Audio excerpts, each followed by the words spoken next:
TMC नेतांको घरे police अभिषेक बानर्जी बासभवन रे action बेआईन निर्माण अभियोग रे नोटिस कोलकाता राजनीति रे बढ़िला हलचल पश्चिमबंग राजनीति रे बड़ हलचल टीएमसी रो हेवीवेट नेता तथा ममता बानर्जी पुतुरा अभिषेक बानर्जी बासभवन रे पहुंचिला कोलकाता पुलिस।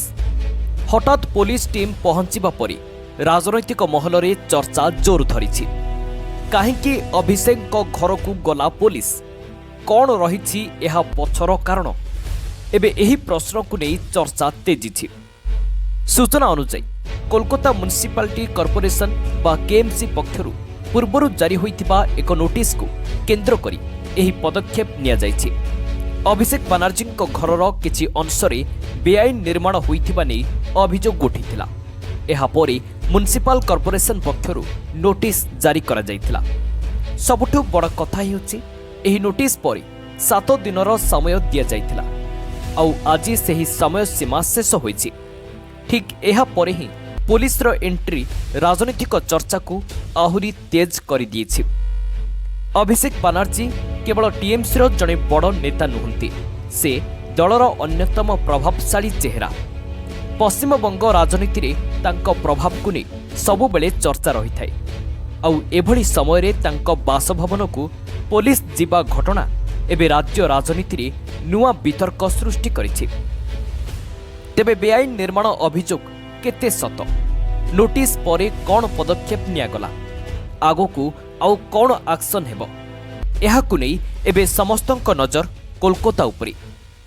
एहारी भितरे राजनीतिक महल रे आउ गोटिए प्रश्न, आगोकू एही घटना पश्चिमबंग राजनीति को केउ मोड़कू नेब, विरोधी एहाकू केमिति अस्त्र करिवे आउ टीएमसी एहार कौन जवाब रखिबो, ता उपरे रहिछि समस्तंक नजर। Bureau report, Odisha news now. स्वप्नर घर तोलिबा पई अनेक दिन भाबुछन्ते कि राजधानी रे सुरखुरी लिटिगेशन मुक्त मालिकाना प्रक्रिया रे प्लॉट चाहुछन्ते कि आपणक आवश्यकता आमे पूर्ण करिवु। आपणक स्वप्नर घर पई प्लॉट मिलुछि भुवनेश्वर रेतंग स्टेशन पाखरे, जेउठी एम्स मात्र 10 मिनिट रो यात्रा, बागची कैंसर हॉस्पिटल को यात्रा मध्य 10 मिनिट, आउ हां विमान बंदर एवं बरमुंडा को यात्रा 15 मिनिट रो समय। एहा सह यह निकट रे रहिछि इन्फोसिटी 2 एवं एसीजेड प्रोजेक्ट। केवल सेतिक नुहे, आपणक जगारू खूब कम दूरतार रही रेतंग स्टेशन, बीआईआईटी ग्रुप ऑफ इंस्टीट्यूशन एवं आइडल स्कूल ऑफ इंजीनियरिंग। प्रिय ग्राहक बंधु, सबुठारु गुरुत्वपूर्ण कथा हैला प्रथमे आपण पोजिशन नेबे, पोजिशन नेला परे पंजीकरण करिवे। एबे जानंतु आपणकू केउ सब सुविधा सुजोग मिलुछि।